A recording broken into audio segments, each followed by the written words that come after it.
It's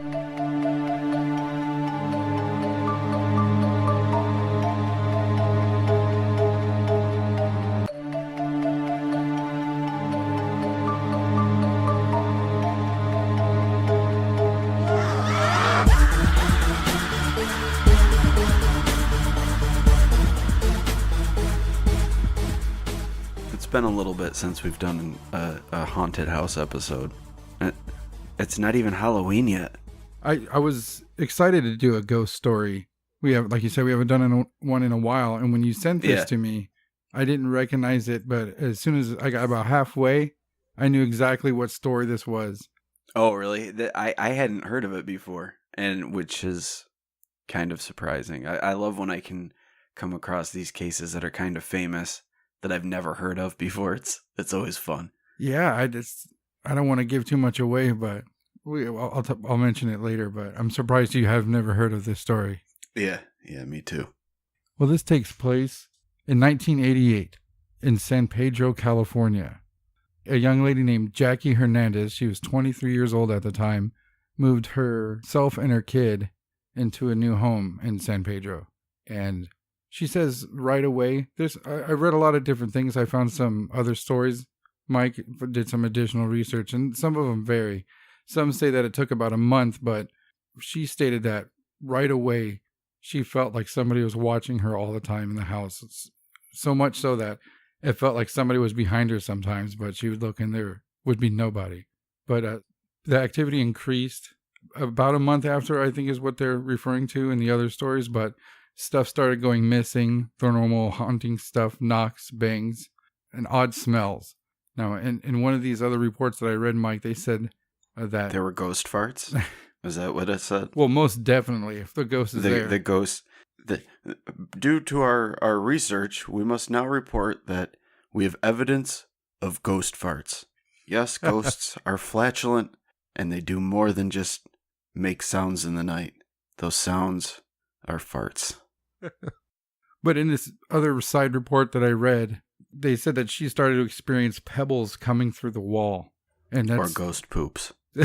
They're not just farting now? Jesus. No, they're throwing... Because ghosts are dead. So you'd figure if they were pooping, it would probably be like all petrified and stuff. So they're throwing ghost poops at you. That's what those pebbles are. Like whenever in Poltergeist hauntings, you hear about raining stones. It's just a ghost taking a dump all over you. Great. Yeah. So, you got that going on. And then when you're not looking, they like to put their genitals on your shoulder and forehead.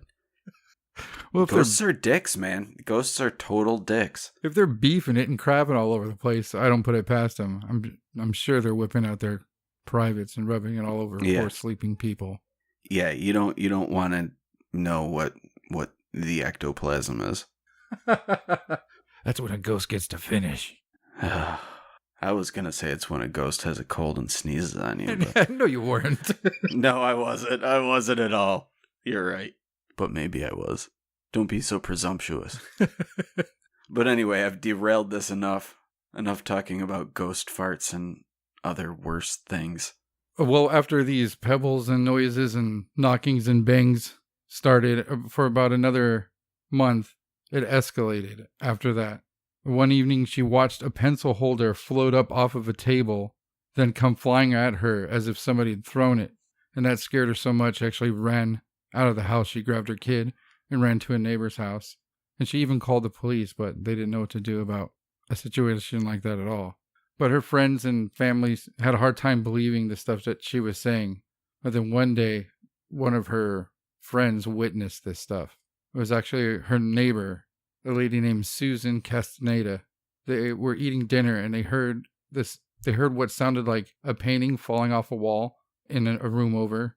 When they went to investigate, they found the picture 5 feet away from where it was hung, leaning up against the wall. Does that sound... I don't know, that wasn't spooky enough for me that I wouldn't have attributed that to anything supernatural. Well, I mean, 5 feet away is... I mean, that's pretty significant. It's not like it just fell.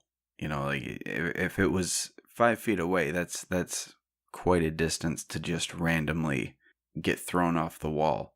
to me, based on what I'm hearing in the early stages here, it sounds like poltergeist activity rather than an actual haunting. Yes, I agree. It's definitely trying to mess with them, make itself known, trying to scare them. Yeah.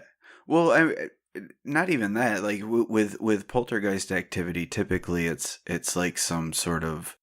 Well, I shouldn't say this like as though it's an actual fact that this, it's in the official logbook of poltergeist lore, but it's believed that poltergeists are not even ghosts at all, but like a psychic blast coming from, usually it's someone who's going through a stressful or transitional period in their lives, or it happens a lot in teenagers because they're going through puberty and their body's changing, and it's an unconscious thing. Like the source is also in a lot of cases the victim, but it's all done without the conscious knowledge of the person. And in this case, she was recently separated from her husband and was now a single mother who had recently moved. So that's a stressful situation, and it's also a transitional period where you're going through all sorts of changes. So maybe it's possible that this was like psychic feedback from all the stress that she was enduring and all the things that she had to go through. So it was manifesting as poltergeist activity, but she was viewing it as though she was being haunted. When her energy could have been creating the stuff that was going Right. on. Okay. Right. Now, with this term psychic blast, that's a weird way to put it with the idea that they're causing that stuff. I mean, it just. Well, yeah, it's because it's kind of. I mean, I guess a blast wouldn't really. That's a poor choice of words on my part, but it's because that kind of makes you think of like a Professor X type thing, like I'm using my psychic blast. Psh. But I was wondering who you were going to use to as an example. Yeah. And Professor, you nailed it. Just go with the big gun, yeah. But it's I guess more like a feedback, like it's just the way that this energy is able to find release, and it starts having impacts on the environment around it and starts creating weird things, kind of like a Carrie situation, except she can't control it. And that's why in a lot of cases you'll see an escalation. When people move, it'll seem to follow them, but it also will abruptly leave, and there'll be no trace of it again. Okay. Well, let's see if you still feel the same way after this story. I'm just saying based on I've read the spoilers, so I know what goes on. But I'm saying just based on the way it starts, and I'm gonna kind of make some ties back into this as we go along. But as far as the start of things, I would say it's poltergeist activity. Yeah, it's classic stuff, right? Yeah. It starts. I mean, but then again, the like hauntings or possessions of houses by various entities, even when it's a haunting or like a possession of a place where some entity is invading a house, it always starts out small. It's like it has to build up strength once it manifests, and it does that by feeding off the psychic energy of the victim or the host. But that's how it's seen a lot of times. It never just comes in with a big bang and starts shooting shadow people out of the walls and setting your house on fire and trying to smother you with curtains in your sleep or anything. It never starts with that. It always starts with the bumps and the thumps and the weird noises, and then sometimes you'll get the lights and the things moving around inexplicably. Like, oh my God, I lost my keys even though I just hung them right here. And why are they in the dog food? I don't know. Like shit like that. And it like almost like it's toying with its victim for a minute. And then it builds up the strength as it's getting the attention. Well, her neighbor, Susan Castaneda, she also witnessed a lamp rise off of a table and float 7 feet across the room towards her before falling at her feet. And after the birth of her second child, activity got even worse. One evening, while cleaning up after dinner, Jackie saw what she described as a reddish, gooey substance dripping from the ceiling running down the walls of the kitchen. And when I read that, I was like, this chick's seeing shit now. But it was there. Yeah, that's one of the creepiest. Well, maybe not the creepiest part, but that's the fact that there was actual physical evidence left behind is pretty awesome. Yeah. But she figured that it was something coming from the attic, so she went to go investigate. And she said right after she pushed up the hatch and poked her head up into the attic, she immediately saw the head of an old man floating in the corner of the room. And it flew directly at her, causing her to actually fall off of what she was standing on to get into the attic and hit the floor. Now, I don't know. I guess I'm used to hearing about like ghoulish faces or something less descriptive than an old man. When you hear about old man, they're like usually ghosts are like sitting on the couch, right? Yeah, just chilling, being old. Yeah. Like old people do. Next, one evening while watching TV, as the children were asleep, she watched what she called a black foggy mass enter the house through an open window. Oh, man. Yeah, and it moved through the living room and then disappeared. And being alarmed, she ran to go check on the kids. And the newborn was asleep in her crib, and the other one was asleep on the top bunk of his bunk bed. The bottom bunk was occupied by what she called a ghostly old man, sitting on the bed with his legs crossed, wearing high flood pants and I think a red flannel. He glared at her with what she called evil red eyes before gradually disappearing. And that's some pretty heavy shit here. So the old man is evil. Yes, an evil old man. Oh, they're the worst old men. Why you gotta be evil? Why can't you be one of those awesome old guys that has like hard candy and gives nickels to kids? Why do you have to be a red eye glowing evil old man that throws severed heads at people? Why watching little kids sleep? Why letting smoke monsters in through the window? Can you imagine seeing something like that? I mean, like you didn't even do anything to let it in. It actually just flew into the house. Yeah, that's fucked up. You're just chilling, and all of a sudden it's like, ooh, I'm a spooky ghost. Well, we talk about, there's a lot of these cases to where when this shit starts happening, somebody's done a seance, used a Ouija board, read aloud the wrong shit, but it's, now they can just fly right in through the fucking window. Yeah, all you need is a severed head in your attic, and you're just asking for it. Let this be a lesson to you, kids. Don't keep severed heads in your attic, especially if they're floating severed heads. Bad news awaits.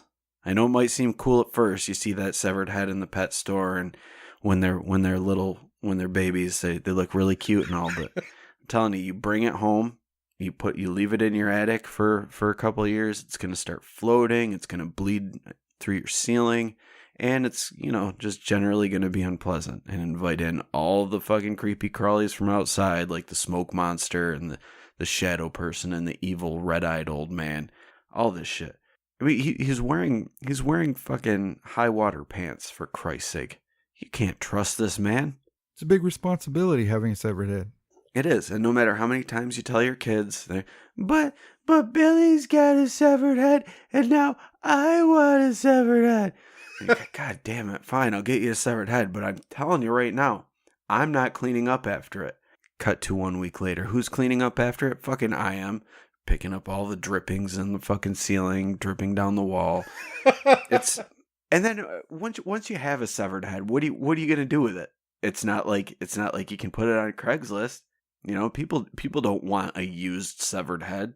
They want to get their own when they're puppies. It's bullshit. Nobody wants a full-grown severed head. They know it's a responsibility. They know that they can be dicks. They don't want to clean up after it. They don't want to deal with all its friends coming over in the middle of the night and banging on your roof and on your walls and letting in smoke monsters, and just don't get a severed head unless you're prepared for the responsibility. Can we cue up some Sarah McLachlan music? Not without getting taken down. No, not without a copyright strike. Damn you, Sarah McLachlan! Damn you! She's probably got 12 severed heads in her fucking attic. Well, as one can imagine, this alarmed Jackie to the point to reach out to a known parapsychologist, Barry Taff. Now, we've talked about him before, haven't we, Mike? We did? Yeah, he was one of the... Tell me more. He was one of the lead investigators with the Entity movie, Ghost Story. Oh, we never actually talked about that. That was an episode we had planned and we never did. Are you sure? Yep. Yeah. We may never know. That we play. Yeah. If only there was a way to know for sure. Yeah. No. That was one we had planned a couple months ago, and we just never did it. Well, he's a well-known parapsychologist and investigator, and he and his team arrived at Jackie's place in August of 1989. The team first noticed a putrefying smell coming from the attic, followed by banging so loud that Taff himself described it as if, quote, there was a 200-pound rat running around up there. 200-pound rat? Or a severed head that's being neglected? A pissed off, lonely, You be the judge. Neurotic severed head. Yeah. Why don't you love me anymore? Because you grew a beard and you're old as fuck. Oh my God. Oh, story of my life. You brought this on yourself.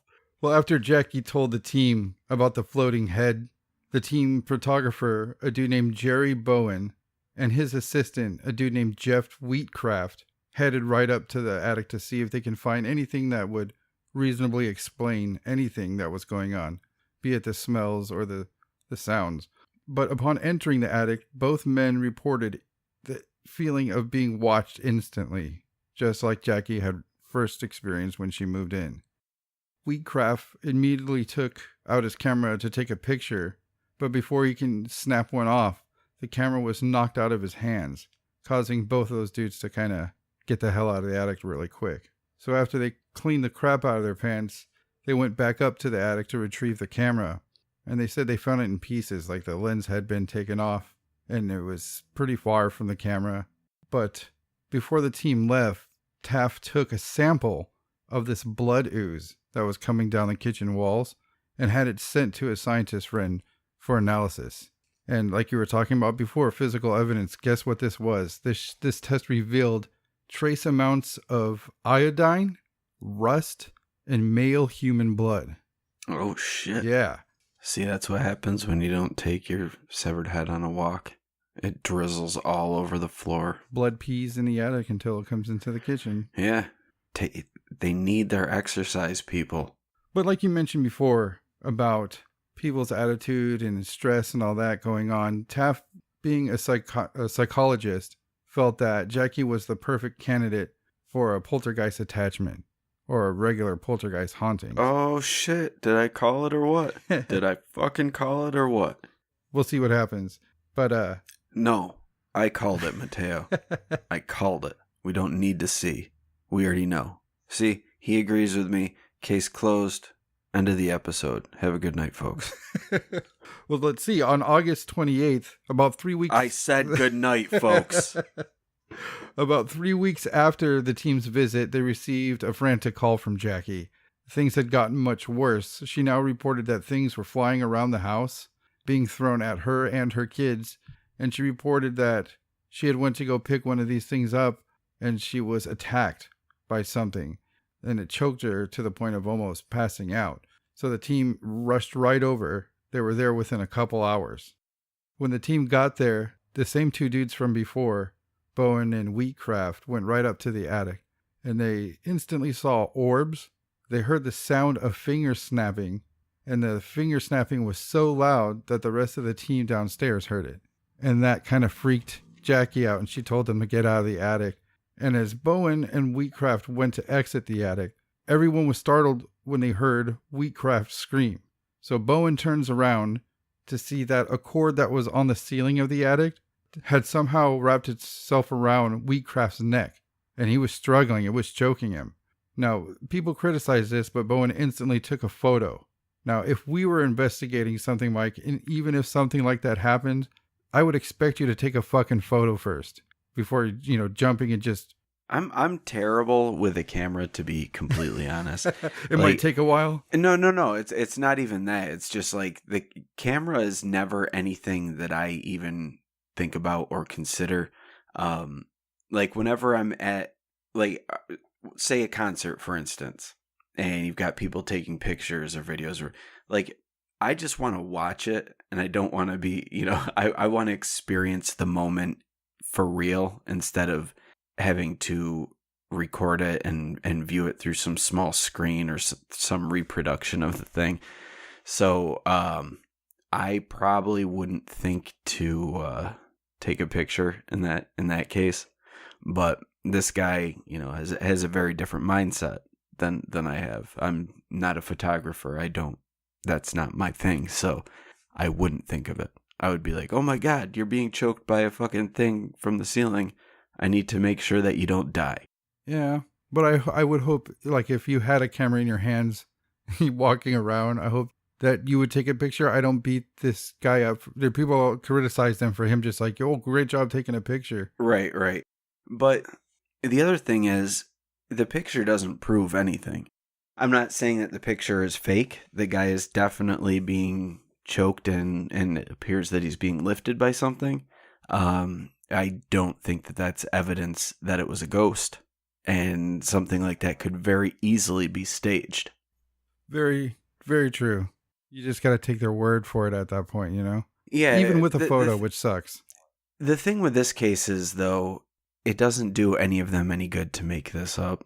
This wasn't a high-profile case like the Amityville Horror or any of the... Maybe it's just because the Warrens weren't involved in this one. So nobody knew about it. Yeah. Had the Warrens been on the West Coast at the time, the world would know about this story. But, there's no Warrens on the West Coast, so it just kind of...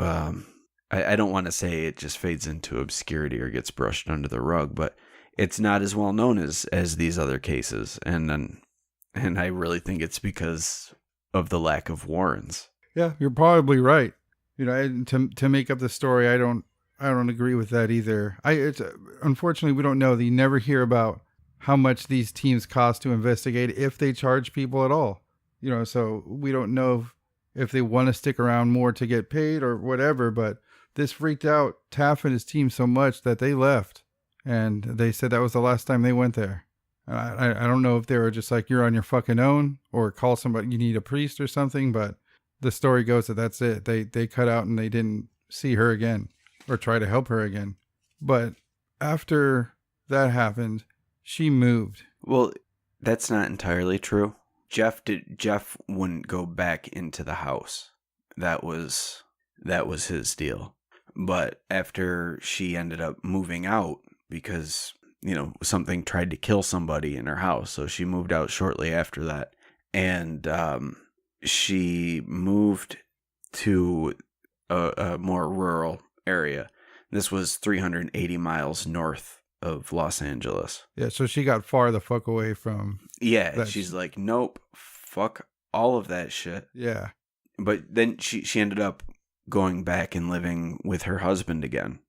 And nothing, like once she moved in with him again, everything stopped. She had no more cases where this happened. No kidding. Yeah. But after the relationship with her husband fell apart again, the activity started picking up again. And she said at one point after the split had happened, she was moving some things around, and she took this TV out into her shed. And she said as she was moving the TV, she saw an image of the old man that was in the San Pedro house. And it appeared on the screen of the TV. Whoa, so it's the same entity, supposedly. Yeah. And she said she locked it in the shed, and she said for the rest of the night, there was something pounding on the inside of the shed. Fuck off. Yeah. Fuck off, old man. That's scary. I intentionally left the severed head at my old place, and I don't appreciate you showing up again. Well, now he wants it back. Yeah. He wants a severed head back. So obviously this freaked her out, and she called the investigators again. And as soon as they showed up at her house, all of their equipment kept switching off. They brought cameras, they brought recording devices. Nothing would work while they were in her house. Well, see, there was a couple of other details from like the other reports I read, but they sounded too goofy, and I wanted to tell them, just because, to get every aspect. I don't know. The website had a couple things wrong, so I don't know, but they said that Jackie herself tried to take pictures, but every time she tried, her camera wouldn't work. So that's the same thing that they experienced. Yeah, there is a picture of the fluid though that they tested. I didn't see that one. I saw the picture of the dude being choked, but not the leaky walls. Yeah, it was while the investigators were there, the fluid started leaking out of one of the cupboards. This was at the San Pedro house. It started leaking out of one of the cupboards, and that's where they got the sample from. And they took a picture of it, and it's weird. It's like it looks like water that's been sitting in a rusty old bucket, just like that like brownish color. Mm-hmm. But they said it was human plasma, not actual blood. Really? Yeah. And iodine is yellow in color, so that could count for the blood appearance. Yeah. But yeah, it was plasma that was found there. And how long did the activity continue for? I mean, I thought I read that she moved again to get away from it, and it just followed her again. Well, at this house, after she saw the old man in the thing and heard the pounding in the shed, she called the investigators back. So they came to her house, and all their stuff, their equipment wasn't working. But they did something that I haven't heard other people that investigate do, because typically people discourage you from making contact with, like, if you're haunted or whatever. There was one thing that I read, that her husband came, or her ex-husband, I guess, came to see what was going on, and he recommended that she call it out and have it show itself. And I was like, dude, that's the opposite of what you want to do. Yeah. But and these investigators, though, they did the same shit. Like, they weren't telling her to call it out, but they brought a fucking Ouija board and suggested that they use the Ouija board to contact this thing. Oh, God. Yeah. They started out asking it, "Are you a ghost?" And it answered yes. And then they asked about what happened with this spirit, and it told them it was murdered in the harbors of San Pedro. And they asked, another question they asked was, "How many ghosts are there in here?" And it was given the answer, "Phantoms fill the skies around you." Whoa. So that's pretty creepy. And they asked it why it had attacked Jeff in the attic, and it said that Jeff resembled the killer. So then they asked why it was targeting Jackie, and it replied with energy. So they asked it what kind of energy, and it just responded with dead. Oh. So that kind of goes with the theory that I've been proposing with these entities that show up, that they're feeding off of their victims. They're doing this to create the reaction, and they're feeding off that energy that the reaction is creating. That's what this thing is saying to her. But at the end of the it's so cheesy, but at the end of their seance, the entity told them, "I must go now. The sun cometh." Yeah, ridiculous. Yeah, it's a little goofy. And one of the reports I read, that after her husband told her to call it out, he left, and she found in one of the closets the name Al written all over the closet walls, which is just a little too early 90s horror movie for me. Yeah. But once they stopped the seance, Wheatcraft was said to have been lifted into the air and thrown against the wall of the house. Whoa. And it knocked him out, and when he woke up, he said that he felt something squeezing his diaphragm. And then something threw him against the wall, and that's all that he remembered. Whoa. But they were doing some research looking for anything that would resemble this being. And they were able to identify this young seaman named Herman Hendrickson. And his body was found in San Pedro Harbor, March 25th, 1930. And so this was the invisible entity that was making all the noise and choking dudes in the attic and throwing them against walls in her new house. But this didn't explain the old man. And so she was, Hernandez was doing some more research, and she began to think that the old man was this guy named John Damon, and he was the guy that built the house in San Pedro. But she said that a ball of light appeared to her while she was in the San Pedro house, and the ball led her out to the cemetery and then hovered above the grave of John Damon. So, I mean, who knows if that's true or not, or if she just found out who built the home.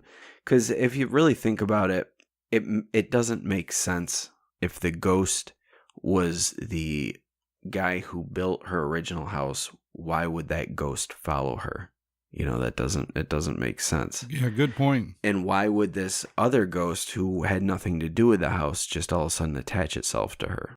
But I've heard from investigators and people that do cleansing and stuff that just being in a place can just you living and being in a place where one of these entities dwell is enough to get it attached to you. So you know, maybe it was something like that. I believe that.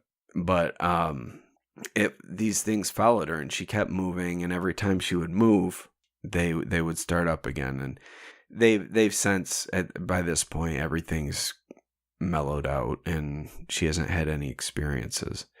But Taft believes that this was a poltergeist, and because he was involved in the investigation, he said that it seemed like Jackie Hernandez had a thing for Barry Conrad, who was part of the investigation team.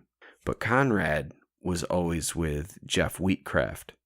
He said that the attacks against Jeff Wheatcraft may have been a result of feelings of frustration that Jackie Hernandez was feeling because she couldn't get alone with Barry Conrad because Wheatcraft was always around. And that this could have just been a release of psychic energy that was pent up in the same way that the poltergeist activity started. So it's done completely unconsciously by Hernandez, but it still reacts in a very real way, and it's still targeted towards her frustration, even though she's not controlling it. It's just something that happens. And it was like her subconscious's way of trying to get rid of Jeff Wheatcraft, make him leave. If this is some type of event brought on by her mental stress, her mental powers, we kind of have to say, this is a mega focus of energy. I mean, this is Professor X level shit. Yeah, but I think it's really only Professor X level shit if you can control it. If you don't have any control over it, I don't think that that at that point it's just you're as much a victim as anyone. So is it really a superpower, or is it more of a curse at that point? And we talked about that kid recently a few shows ago who was creating all this poltergeist activity and making it rain stones on his neighborhood. Mm-hmm. And it happened like in the moments right before he went to sleep. It would happen. And he had no control over it, and it just happened. So I think that I think that's a very real possibility. And maybe the stress of what she was enduring made her see these other entities. Or maybe because of everything that was going on, some entities were able to latch onto her because of the outpouring of psychic energy from the poltergeist activity. And maybe that made her like a beacon. And these entities just saw this beacon and followed it and were able to manifest which is why she saw the severed head in the attic and the old man with the evil red eyes, and who later appeared in her TV. I don't know. I have a hard time believing that somebody's mental energy would be able to do those types of things. I mean, we all learn. Well, When, that's what I'm saying though. Maybe it's acting like a beacon. It starts. Maybe that's why things start small, because that's the poltergeist activity, is the small stuff. But then it's creating this beacon that's calling all these other subversive entities that are going to feed off negative energy and fear, and they see all this stuff happening and they just flock to it. And that's why she had two entities that were kind of attached to her. And then when she got back with her husband, she felt stability again, so everything ceased. It shut the doorway. And then when turmoil happened again and they split, under stress again, going through that period of change and turmoil, and the poltergeist activity resumes, and those same things are able to find her again. Like, shit, again? This lady opened the door again? Fuck yeah, party time. it's got to be something like that. I mean, the whole story even gives me the feeling of poltergeist activity. But what do you think about the supposed human plasma? I mean, that's some pretty weird evidence. That is very strange. And short of it being a hoax, I do not have an explanation for that at all. Because you'd have to think, if it was like some being from another place, another reality, or another dimension, what would they be doing dripping human plasma all over the place? Mm-hmm. So that's a whole other mystery. Like you said, they're fucking farting and pooping and junk rubbing. Maybe they're just like, that's gross. That'd be cool. Yeah. That'd be wicked cool. Let's bleed on them now. But because they're ghosts, it's just plasma. Yeah. Now, case solved. Yep. Case solved. It wasn't barn owls this time. Nope. If only it was. I'd feel a lot safer. Yeah. Again, since it could just fly through your fucking window. But that's what reminded me of knowing about this case, or having heard about this case, was the photo of the dude getting choked. It's probably not hard for you or anybody listening to imagine a scared little paranoid Mateo with the internet at his fingertips searching, can ghost hurt you? When he's not looking up people being decapitated or eaten by crocodiles. Oh or no, the this fuck. way before that stuff. This is like when I first... This was way before I found Rotten.com. No, that's the weak stuff. Rotten's boo-boo. Well, then call me a pussy. But that I instantly remembered this case about this guy getting choked. I was very surprised that you hadn't heard of this. This is like one of the first examples they give when ghosts attack.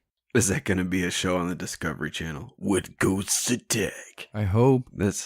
I can't believe, if it's not, I can't believe that hasn't been, like, that seems like that sort of, or what's the one that has all the ghost hunter shows? Is that A&E? Probably. Sounds right. I don't know, but they should have a When Ghosts Attack. I'm sure there's been some type of special or something like that. But even in things like that, that's what comes up is this case. Yeah. Yeah, no, I've never heard this case. I've heard of another ghost attacks case where there was poltergeist activity, and it culminated with whatever was haunting them came in and tried to smother the kids with their curtains. Oh, I considered the Amherst attack an attack. I mean, the ghosts just kept trying to burn down their house. Didn't that start with didn't that have stone rain indoors?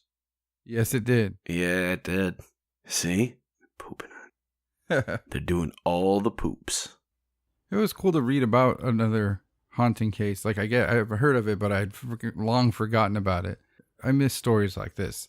Yeah, I love a good haunting story, especially when it's a continued haunting and there's been investigators besides the Warrens involved. It's always a breath of fresh air. So you're sticking with the energy theory then? Well, to begin with, yeah. And like I said, I think it acts like a beacon and calls like, hey, psychic ghost party. They start that's why they're flashing the lights, because it's like a fucking ghost rave. If you could attune your hearing to listen to other dimensional frequencies, you just hear and then the lights are flickering on and off, and everyone is fucking getting down, and you're freaking the fuck out, and the more afraid you are, the harder they rage. Yeah. That's what happens when your house is haunted. It's really a ghost rave. She's screaming, get the Xanax. Yeah, Xanny bars all around. Yay. Fucking ghosts. Stop doing your drugs in my house. I'll take the poop and pee. No slobbing my face with your junk and no more raves. Yeah, no more rubbing your genitals on my face. And no more raves and ghost Xannies. Drawing the line at raves. There will be no undead EDM in my house. We have standards here. Yeah, but hearing about how it started up again, like I said, I covered parts of the story and I didn't get quite to the end in time for recording. But to hear about all the activity starting when she broke up with her husband, that does change it a little bit for me. Yeah, and when she got back with him, it ceased. There was no activity. Well, see, I've always been taught that maybe not just being in a difficult situation, but depression, hardcore depression, those things can be attracted to that. So yeah, because it seems like the negative emotion is what drives them. Yeah, that's the energy they feed from. Yeah, exactly. And I don't remember if it was you that I was talking about the whole feeding off of negative energy thing, but making the parallel to Monsters Incorporated. No. How you've seen Monsters Incorporated, right? Yeah. So you know how they start out feeding off of fear. They collect the fear, and that's like the energy that powers their whole existence. But then at the end, they find out that laughter is even more powerful.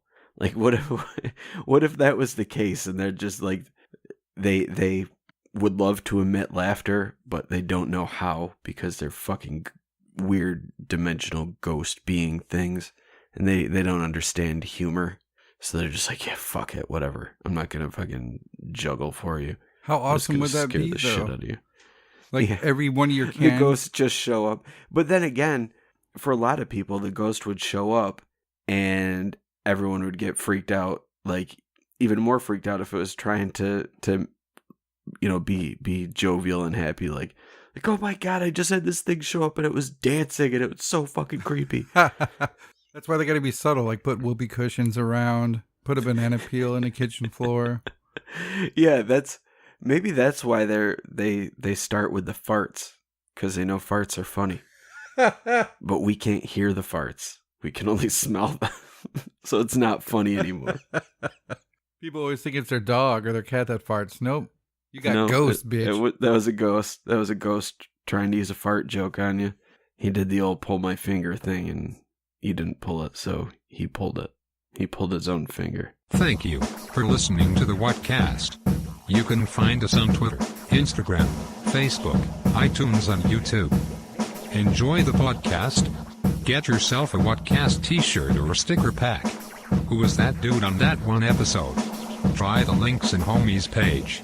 All this and more can be found at www.thewhatcasters.com. Thanks again for listening and have a great week.